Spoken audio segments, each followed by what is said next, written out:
Il killer tunisino che ha scatenato l'attentato a Nizza uccidendo 3 persone è sbarcato a Lampedusa il 20 settembre e dopo essere stato come di consueto visitato e portato all'hotspot di Contrada Imbriacola è stato trasferito con una nave quarantena insieme ad altri connazionali a Bari. Il suo nome è Brahim Aoussaoui, arrivato con una piccola imbarcazione sulle coste lampedusane circa 40 giorni fa. Terminata la sorveglianza sanitaria, il giovane è stato sbarcato sulla terraferma, firmato a suo carico il provvedimento di espulsione che lo obbliga a lasciare l'Italia entro 5 giorni. Poco dopo, infatti, il suo nominativo risultava iscritto nel lunghissimo registro degli indagati per immigrazione clandestina. Brahim Aoussaoui risultava infatti essere indagato dalla Procura di Agrigento.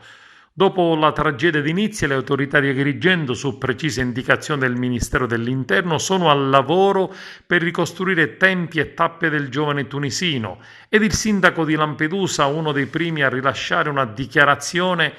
ribadisce: l'attentato di Nizza è un attentato all'Europa, l'attentatore sarebbe passato dal centro di accoglienza di Lampedusa e l'amministrazione comunale dell'isola non ha nessun ruolo nella gestione del centro, ha ribadito Totò Martello. Le autorità competenti stanno verificando i passaggi, Lampedusa non può essere accusata di nulla, sarebbe un grave e pericoloso errore raccontare questa vicenda con semplificazioni che rischiano di spazzare via l'impegno e i sacrifici della nostra comunità sul fronte umanitario, ha concluso il sindaco Totò Martello.